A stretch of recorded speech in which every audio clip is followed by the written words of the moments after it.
Rain hammered against the restaurant windows as Maribel Santos smoothed down her apron for the third time. Tonight was different from her usual nights hiding in the back kitchen at Bay and Briar. Tonight, someone had requested to meet her, the chef. Specifically, her hands trembled slightly as she wiped flour from her fingers. In 8 months of creating extraordinary food, she'd avoided this moment. The moment when she had to step out of the shadows and be seen. Maribel, Eloan Price, Bay and Briar's owner, appeared beside her station. He's still waiting.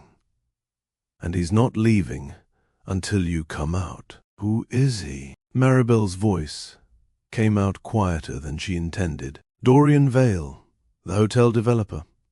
He just ate your spiced pear cake and actually applauded, alone, in a dining room full of people. Eloan's expression softened. He wants to meet the person who made him feel something. Maribel's heart slammed against her ribs. She'd spent years learning that being invisible was safer than being noticed, that her food could speak for her while she remained hidden. That talent mattered more than appearance, only when people couldn't see you. I can't, she whispered. You can, Eloan said gently. And maybe it's time you did. Wait. Let's pause this moment right here, because you need to understand something crucial. Have you ever hidden the best parts of yourself because the world made you feel like you weren't enough? Have you ever let your work speak for you while you stayed silent, hoping that would be sufficient? Welcome back to Love Stories by Mr. Tyrell. If you're new here, please hit that subscribe button because this story will change how you see visibility, worth, and what happens when someone sees past your armor. And to my returning family, drop a comment and let me know you're here. Your support means everything. This is Maribel's story, a 28-year-old chef whose food makes people close their eyes and remember what it feels like to be truly nourished. She's been rejected from 17 restaurants before Eloan gave her a chance at Bay and Briar, not because she lacked talent. Her skills could rival any executive chef in the city, but because she'd been told, in dozens of subtle and not-so-subtle ways, that she wasn't the right fit for visible positions. So she learned to hide, to pour everything into her cooking and nothing into being seen, to arrive before dawn and leave after dark, to let her maple-brushed salmon and her spiced pear cake be famous. While she remained anonymous, it worked. Until tonight. Until Dorian Vale, billionaire hotel developer, the man whose buildings define the city's skyline, someone whose name makes investors eager and competitors nervous, tasted her dessert and refused to leave without meeting her. This isn't just another romance. This is about what happens when someone sees the brilliance you've been hiding and refuses to let you diminish it. When respect feels like a foreign language, you're just learning to speak. When being noticed stops feeling like danger and starts feeling like possibility. So here's what you need to ask yourself. What would you do if someone insisted on celebrating you when you'd spent years perfecting the art of disappearing? Because what Maribel decided in the next 60 seconds set off a chain of events that would test everything she believed about visibility, worth, and whether being seen means being vulnerable or being free. Eloan was still waiting, patient but firm. Through the small kitchen window, Maribel could see him. Tall, dark-haired, expensive suit with the tie loosened. He stood at the host stand with the kind of patience that seemed deliberate, not checking his phone, not pacing, just waiting for her. What if he's disappointed? Maribel asked. What if he's not? Eloan countered. What if he sees exactly what your food already told him? That you're extraordinary. Maribel took a breath that felt like stepping off a cliff. Okay, she whispered. I'll meet him. What happens when you stop hiding and let someone see the truth of who you are? When the armor you've worn for protection becomes the barrier keeping you from everything you deserve. You're about to find out. Let me take you back to understand how Maribel arrived at this moment. 4:30 in the morning, when the city still belonged to delivery trucks and insomniacs, Maribel would unlock the back entrance of Bay and Briar. She'd flip on the kitchen lights and let the silence wrap around her like a familiar coat. This was her sanctuary. Her hands moved with precision that came from years of practice, dicing shallots so fine they'd melt into butter, testing the heat of her cast-iron skillet with a single drop of water. Maribel didn't just cook. She composed. Every dish was a story told through taste, texture, temperature. The maple-brushed salmon that arrived at tables with skin so crispy it shattered at the first touch of a fork. The spiced pear cake that transported grown adults back to childhood kitchens and safety. The herb-crusted lamb that had customers demanding to meet the chef. Eloan always smiled at those requests. Our chef prefers to let the food speak for itself. It was a kindness, a protection, because Maribel had learned, in kitchens across the city, that being extraordinary wasn't always enough. She'd watched her creations praised while she was dismissed, heard suggestions that she'd be better suited for positions where she wouldn't be so visible, endured the weight of stares that had nothing to do with her culinary skills. She'd been told more than once that she wasn't open kitchen material. The diners expected chefs who commanded a certain presence, fit a certain image. So when Eloan offered her the position at Bay and Briar, after 17 rejections elsewhere, Maribel made a choice. She would pour everything into the food and nothing into being seen. Kitchens can be kinder than people, she'd told Eloan during her interview. The food doesn't judge. It only cares if I respect it. Eloan had hired her immediately. Now, 8 months later, Bay and Briar had a waiting list stretching 6 weeks. Food critics wrote poetry about dishes they couldn't quite explain. The salmon became legendary. The pear cake became essential. And Maribel remained in the shadows, exactly where she felt safe. She worked with a small team who respected her vision. They moved around each other, like dancers who'd memorized the choreography. No drama, no chaos, just the steady rhythm of creation. Steam rose from pots. Flour dusted her hands as she rolled pastry. The pre-dawn light filtered through high windows, turning stainless steel surfaces golden. This was enough. This had to be enough. 3 weeks before tonight's confrontation with her own fear, on a Thursday that started like any other, Eloan burst into the kitchen with unusual energy. "Special reservation tonight," she announced. "Table 12. 7:30. Maribel glanced at the reservation sheet. No name, just a note. Very important person. Dietary restrictions. None. Preferences. Chef's choice. Be excellent, Eloan continued. But don't panic. Just do what you do. Excellence was the baseline. Panic was for amateurs. The evening service began with its usual rhythm. Appetizers fired, entrees plated, desserts constructed with architectural care. The dining room filled with conversation and the soft percussion of silverware against china. Then, at 7:28, a hush rippled through the restaurant. Maribel felt it even from the kitchen.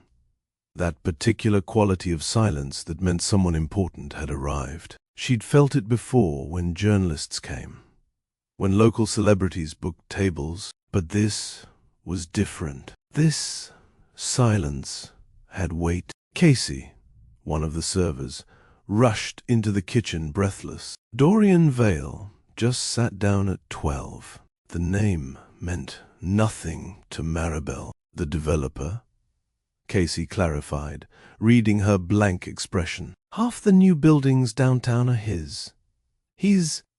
She made a gesture that apparently communicated wealth beyond measure. What did he order? Maribel asked. Because that was what mattered. Casey's grin widened. He asked about dessert before ordering dinner. Specifically asked if you were making the spiced pear cake tonight. Warmth flooded Maribel's cheeks. A betrayal of the careful neutrality she maintained. Why would a billionaire developer care about her cake? Tell him yes, she heard herself say. Tell him I'll make it fresh. The dinner order came through. Maple-brushed salmon, seasonal vegetables, the evening's risotto, standard choices. But the note at the bottom made her pause. Thank you for sharing your gift. Her hands trembled slightly as she prepared his salmon. She tested the maple glaze 3 times instead of once. The pear cake, already prepared for the evening, suddenly felt inadequate. She started a new one, selecting the firmest pears, adjusting the spice blend, caramelizing the sugar with extra attention. You're fussing, observed her sous chef. I'm refining, Maribel corrected. When the salmon went out, she couldn't help watching through the kitchen's small window. A man in a charcoal suit, strong profile, deliberate movements. He cut into the salmon with care, tasted it, and went completely still. Then he smiled. Not the polite smile of a satisfied customer. The smile of someone who just experienced something that surprised him. The pear cake went out 20 minutes later, still warm, caramel sauce catching candlelight. Maribel watched him taste it, watched his eyes close, watched him set down his fork and simply sit there. Then he started applauding. Just him, alone at his table, creating sound that carried through the quiet dining room. Other diners joined in, unsure what was happening but caught in the moment. Maribel, Eloan's voice at her elbow. He wants to meet you. No, sharp, immediate. You know, I don't. I know. Eloan's voice was gentle but firm. I've protected that boundary for 8 months. But this man just applauded your dessert like it changed his life. You should meet him, just this once. Every instinct screamed to refuse, to stay safe where talent mattered more than visibility. But something in Eloan's expression, hope maybe, or recognition, made her pause. What if, Maribel started, what if he sees you the way your food deserves to be seen? Eloan finished. Rain tapped against the windows. The dining room waited, and Maribel stood at a threshold she'd sworn never to cross again. Maribel's heartbeat was so loud, she was certain the entire dining room could hear it. She followed Eloan through the kitchen doors, past tables where conversations paused, where curious eyes lifted. She kept her gaze down, focused on the polished floor, on putting one foot in front of the other. Her apron still bore evidence of the evening's work. A smudge of flour near the hem, a small burn mark on the pocket from a careless moment with a hot pan. At the host's stand near the entrance, Dorian Vale stood with his coat draped over one arm, not pacing, not checking his phone, just standing there, with patience that seemed intentional. When Eloan cleared her throat softly, he turned. Maribel forced herself to look up. He was taller than she'd expected, mid-30s, dark hair slightly disheveled from the rain outside. His suit was expensive, she could tell from the fit, but he'd loosened his tie, rolled his sleeves partway up. There was something approachable about him. Despite the obvious wealth, his eyes found hers, warm, direct, looking at her face with genuine appreciation for what she'd created. Chef Santos, he said, voice quieter than she'd expected. Respectful? Thank you for dinner. That dessert reminded me of a place I haven't thought about in years. My grandmother's kitchen, the way everything felt safe there. Maribel's throat tightened. She hadn't expected personal honesty. "You're welcome," she managed, voice steadier than she felt. His gaze dropped to her apron, the flour smudge, the burn mark, and instead of judgment, she saw recognition. He understood what those marks meant: the hours, the dedication, the physical cost of perfection. "I don't usually do this," Dorian continued. "Approach chefs after meals.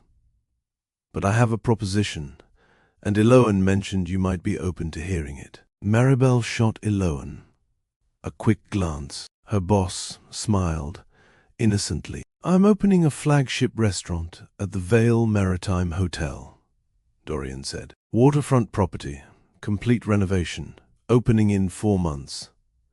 I need an executive chef who can create the kind of experience you delivered tonight. Someone whose food makes people remember why eating matters." The words hung in the air. Maribel's pulse quickened. An executive chef position at a hotel restaurant, with his name attached. "There are chefs with awards for that kind of job," she said carefully. "People with credentials, reputations, recognition." "I know." Dorian's expression didn't change. "I've met them.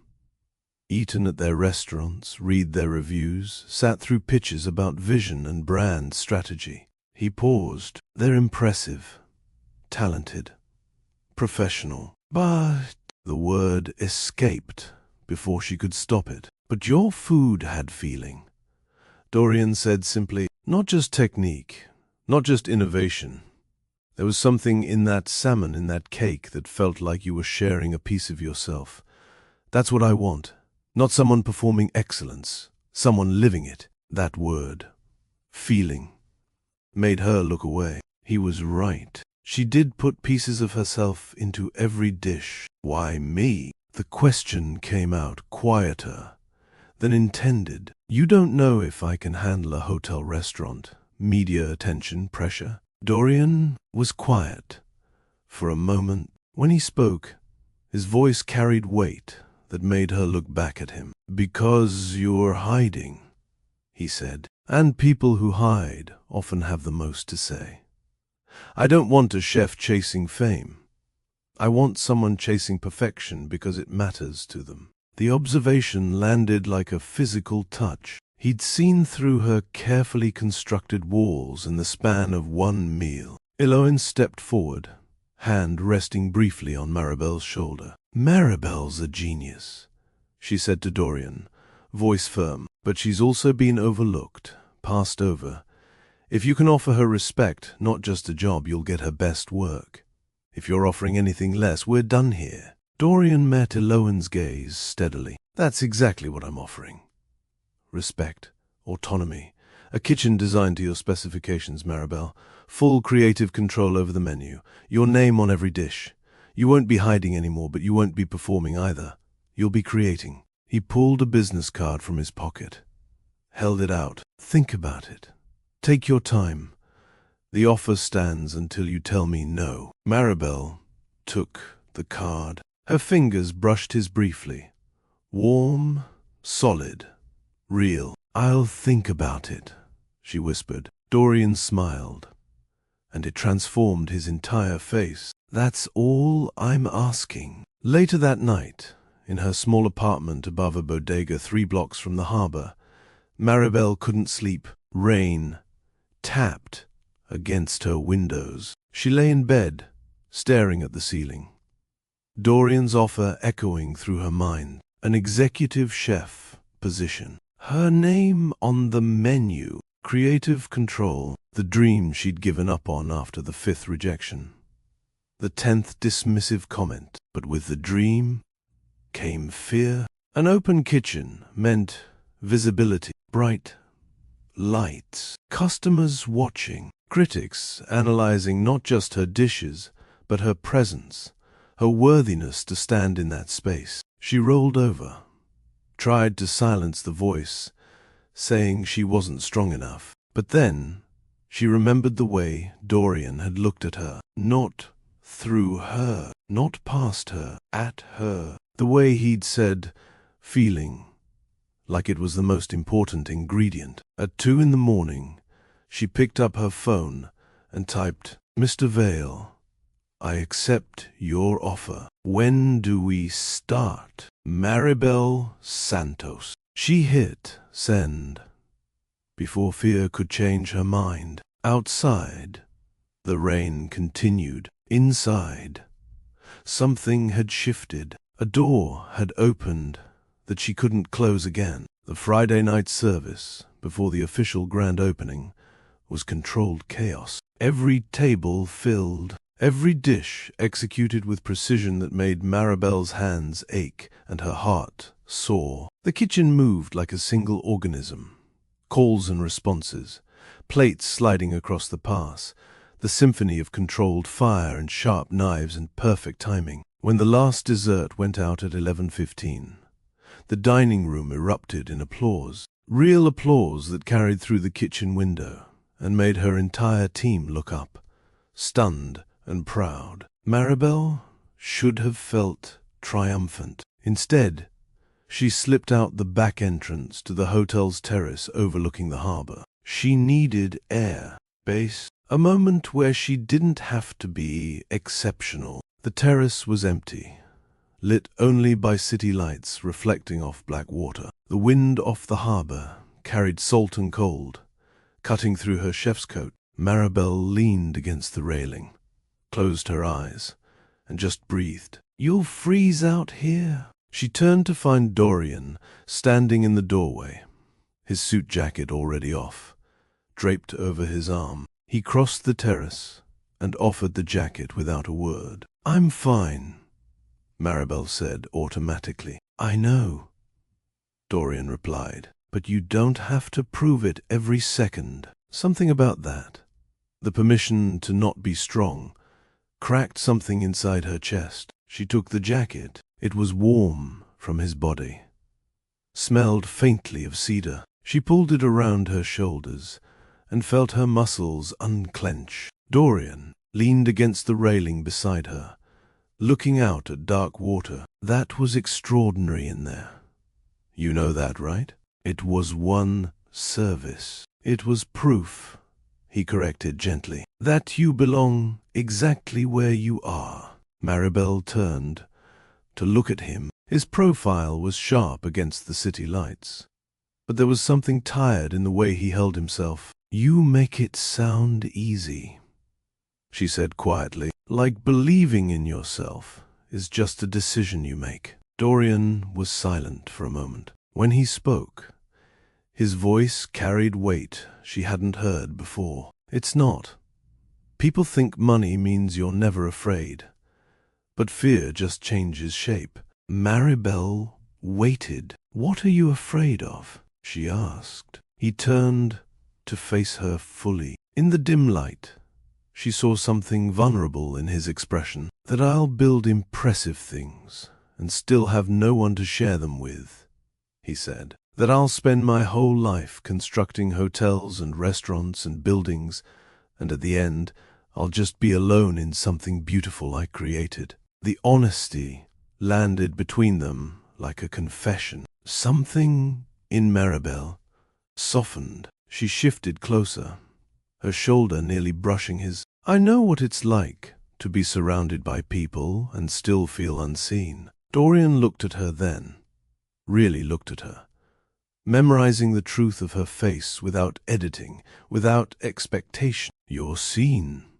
he said, voice low and certain. "By me." Maribel's breath caught. Dorian lifted his hand slowly and brushed a curl back from her forehead with his fingertips. The gesture was so gentle, it made her eyes sting. He didn't move closer, didn't assume, just stood there, asking permission, without words. She didn't step back. Instead, Maribel leaned in slightly, until their foreheads were nearly touching. "Is this okay?" Dorian whispered. "Yes," she breathed. The kiss wasn't grand. It was something gentler, a quietly spoken promise between two people who'd spent too long bracing for impact. Soft, unhurried, like deciding together to stop being afraid. When they pulled apart, Dorian rested his forehead against hers. "I've wanted to do that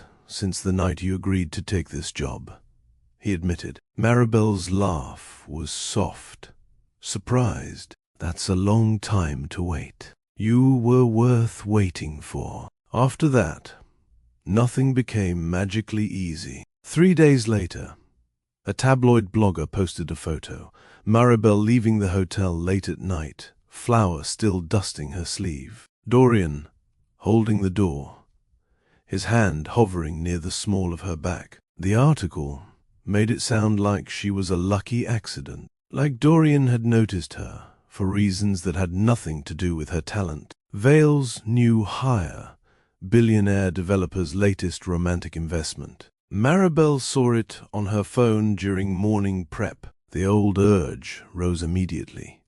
The instinct to vanish, to make herself small, to disappear before the criticism could fully land. She was sitting on an upturned bucket in the pastry room when Dorian found her. He took in the scene, her expression, the phone, the way she'd curled into herself. Without a word, he crouched down to eye level. "You saw it," he said. "Not a question." Maribel nodded, not trusting her voice. "You don't have to disappear," Dorian said gently. "They're going to say I'm not the type you'd choose." Her voice cracked. "That this only happened because you wanted to feel good about helping someone." Dorian's expression tightened, not with anger at her, but frustration at a world that would reduce her to a narrative. "I didn't choose a type," he said firmly. "I chose you. And I'm not going to let anyone turn you into a rumor or charity case. You're an extraordinary chef who earned this position. What if it gets worse? Then we handle it," Dorian interrupted, voice steady. "Together. But I need you to believe something, Maribel." He waited until she met his eyes. "You are not here because I noticed you. You are here because you earned it. Every reservation with your name on it, every review praising your food, that's you, your talent, your work, not luck." That sentence steadied her. Maribel took a shaky breath. The panic didn't disappear, but it became manageable. He stood, offered his hand. Maribel looked at it and took it. The grand opening night arrived with the weight of expectation and the electricity of possibility. Maribel stood in the open kitchen of Vale Maritime's flagship restaurant, fully visible through the glass partition. Every movement could be watched, every decision observed, every moment of her work exposed to scrutiny. A year ago, this would have paralyzed her. Tonight, she owned it. She did what she'd always done. Cooked. But this time, she wasn't hiding in shadows, hoping her food would speak while she remained invisible. This time, she stepped fully into the space she'd earned. "Refire table 7, she called out, her voice clear and commanding. The sauce broke. "Start again." The line cook, who'd gotten sloppy, nodded immediately and began the dish again without argument. Maribel moved through her kitchen with authority that came, not from aggression, but from absolute certainty. She corrected mistakes without apologizing for existing. She tasted every dish before it left the pass, sending back anything that didn't meet her standards. The seasonal menu she'd fought for was gaining traction exactly as she'd predicted. Customers weren't ordering safe choices. They were ordering the braised lamb shoulder that tasted like Sunday dinners, the roasted root vegetables with brown butter that felt both elegant and comforting, the apple tart with salted caramel that made people close their eyes and sigh. Food that didn't perform superiority. Food that offered generosity. And they were asking for her by name, not because she was a spectacle, because the food was undeniable. Through the kitchen window, Maribel could hear fragments of conversation. "The chef here is incredible. I heard she designed the entire menu herself. We're coming back next week." The whispers that had followed her were changing as results became impossible to deny.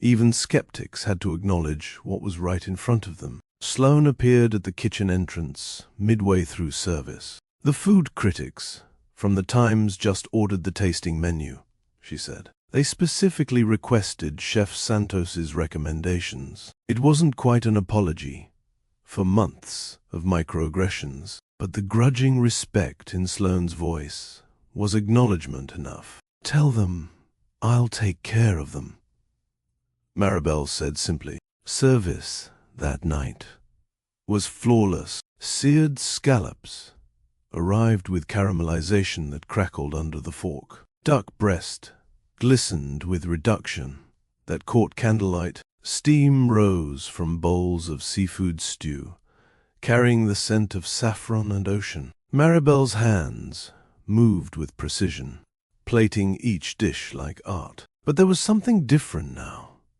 An ease in her movements, confidence in how she inhabited the space. She wasn't performing excellence while apologizing for existing. She was simply excellent. Between orders, during a rare lull, Maribel paused and looked out at the dining room.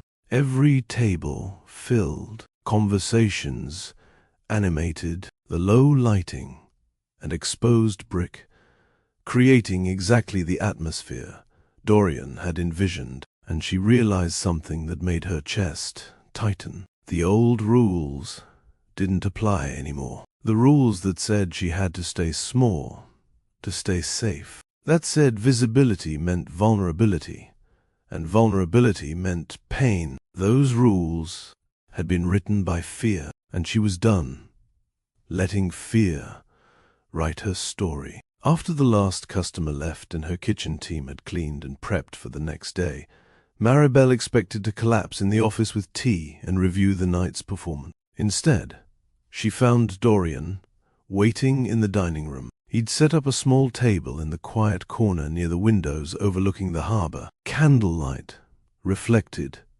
in polished glass, 2 place settings, a bottle of sparkling water chilling in a bucket. No cameras, no audience, no pressure to perform, just the two of them. "What is this?" Maribel asked, exhaustion and confusion mixing in her voice. Dorian pulled out a chair for her, his smile soft. "You've spent the entire night feeding other people. I thought maybe someone should feed you for once." Maribel looked at the place settings, at the care he'd taken with this simple gesture, and something in her chest loosened. "You know," she said quietly, sitting down, "I've spent most of my life feeding other people. It's what I know how to do, how to be useful." Dorian sat across from her, poured sparkling water with careful attention. "Then let someone take care of you for once." A soft laugh escaped her. "I don't know if I'm good at that." "We can practice," Dorian said, and the warmth in his voice made her cheeks heat. He'd ordered from her menu, dishes she'd created, prepared by her sous chef. They ate slowly, sharing bites across the table, the urgency of service replaced by something gentler. "Tell me something," Dorian said, breaking off a piece of rosemary focaccia. "When did you first know you wanted to cook?" Maribel considered the question. "I was 12. My grandmother was teaching me to make empanadas. She told me that when you cook for someone, you're saying, 'I see you. I care that you're nourished.' It was the first time I felt like I had something valuable to offer." She paused. "I learned to cook because I wanted to feel useful, because I didn't feel beautiful. So I used food as a way to matter. And I used silence like armor." Dorian set down his glass. "My mother used to make these simple meals in our coastal town. Nothing fancy. Fish from the harbor market, vegetables from the garden. But she made every dinner feel like a celebration." His voice softened. "When she died, I think I spent the rest of my life trying to recreate that feeling, building spaces where people could gather and feel like they belonged. Maribel felt the parallel between them. Two people who'd learned to create beauty because they'd once felt the absence of it. Dorian reached across the table, took her hand. His thumb traced gentle circles on her palm. "You don't have to earn love by being useful," he said quietly. The words landed like a key, turning in a lock she hadn't known was closed. Maribel's eyes stung, but she didn't look away. "And you don't have to earn it by being impressive." His grip tightened gently, anchoring himself to that truth. They sat there in the quiet dining room, candlelight flickering between them, holding hands across a table in a restaurant they'd built together. And Maribel realized something profound. What had changed wasn't her body, wasn't her talent, wasn't her fundamental worth. What had changed was her willingness to be witnessed, to step out of shadows and trust that being seen didn't have to mean being diminished. "Thank you," she whispered. "For dinner?" Dorian asked, smiling slightly. "For all of it. For seeing me when I was hiding. For not letting me disappear. For believing I was worth the risk." Dorian stood, came around the table, and pulled her gently to her feet. His hands framed her face with such tenderness it made her breath catch. "You were never a risk," he said. "You were always the certainty." When he kissed her this time, it tasted like promises kept and futures built, and two people brave enough to choose each other. Weeks turned to months at Vale Maritime. The restaurant became one of the city's most sought-after reservations, not because of gimmicks or celebrity endorsements, but because Maribel's food spoke a language everyone understood, the language of care, of memory, of being nourished in ways that went deeper than hunger. She thrived. Food critics wrote glowing reviews. Industry publications featured her in profiles about chefs to watch. Culinary schools invited her to speak, but the accolades didn't change who she was at her core. She still arrived before sunrise, still tasted every dish before it left the kitchen, still cooked with feeling, not just technique. And Dorian still showed up quietly, not to claim credit, but to be present, to see her. Their love wasn't a rescue story. It was a partnership between two people learning to be witnessed without performing, learning that vulnerability wasn't weakness, and that being seen didn't have to mean being diminished. The kitchen remained her kingdom. The terrace overlooking the harbor became their sanctuary, the place they'd go after brutal services to breathe together, to shed the armor they wore for the world. Their relationship lived in simple moments. His hand on the small of her back in a crowded room, anchoring her without claiming her, her saving him the first bite of every new dish she created, watching his face light up with genuine delight. Sunday mornings, where he made terrible coffee and she made perfect eggs, and they read the paper in comfortable silence. They were building a life where neither of them had to hide. Late one night, after a service that had pushed her to her limits, Maribel sat on the terrace with Dorian, wrapped in his coat, looking at the city lights. "I've been thinking," she said quietly, "about everything that's changed, and everything that hasn't." Dorian waited, patient as always. "I used to think being quiet meant I had nothing important to say," Maribel continued. "That staying in shadows was safer because being visible meant being vulnerable. But I was wrong." She turned to look at him. "Being quiet doesn't mean you have nothing to say. Sometimes it just means you've been taught that your voice is inconvenient, that your presence is too much, your needs too demanding." Her voice strengthened. "Unlearning that lie? That's the act of courage. Because silence protected me for a while, but my voice, actually using it, that's what freed me." Dorian reached for her hand, threaded his fingers through hers. "You taught me something too," Maribel said, "about what respect actually looks like." "What do you mean?" "Respect is a love language," she explained. "The right person won't try to shrink you to fit their world. They'll make room, not just with words, but with consistent actions. They'll notice when you're being undermined and stand beside you. They'll see your work before they see your body. They'll treat your dreams like they matter because to them, you matter." She squeezed his hand. "You did all of that.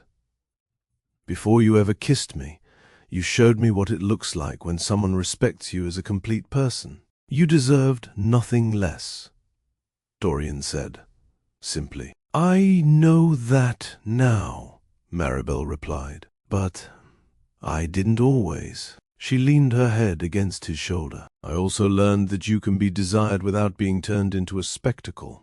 Real intimacy isn't loud or performative. It's safe, careful, grounded in someone staying when they see the real you." "The biggest thing I learned," Maribel said finally, "is that I don't have to hide to be loved. I spent so long thinking that visibility meant danger, that being seen meant being judged, criticized, reduced to whatever narrative people wanted to project onto me." She lifted her head to look at Dorian. "But sometimes all it takes is one person noticing, not to change you into someone else, but to remind you that you were worthy of being seen all along. The right people won't make you smaller.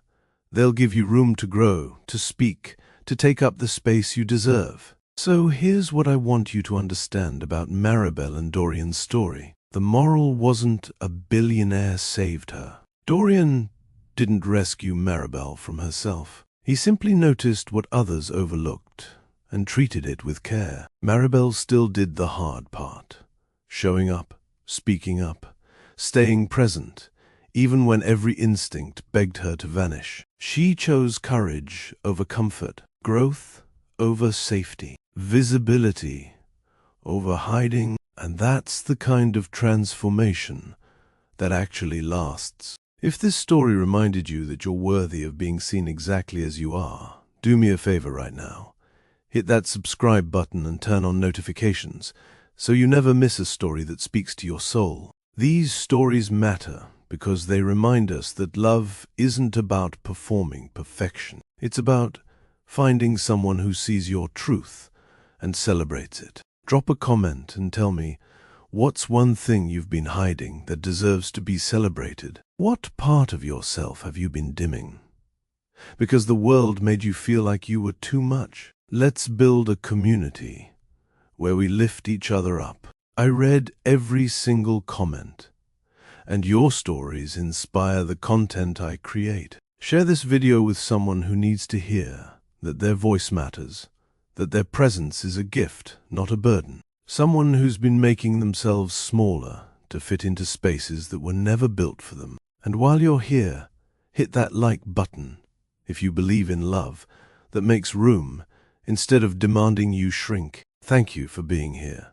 Whether this is your first time or you've been riding with Mr. Tyrell from the beginning, your support means everything. The fact that you stayed for this entire story, that you invested in Maribel's journey, that you believed she deserved her happy ending, that tells me you're exactly the kind of person who makes this community special. Remember, the right people won't ask you to make yourself smaller. They'll remind you that you were always enough, not despite who you are, but because of it. You don't need permission to take up space. You don't need to earn love by being useful or impressive or convenient. You don't need to hide your truth to be worthy of someone's time. Sometimes, all you need is the courage to let someone see you. And when the right person looks, they won't just see you. They'll celebrate you. Your voice matters. Your presence matters. Your story matters. Stop hiding the parts of yourself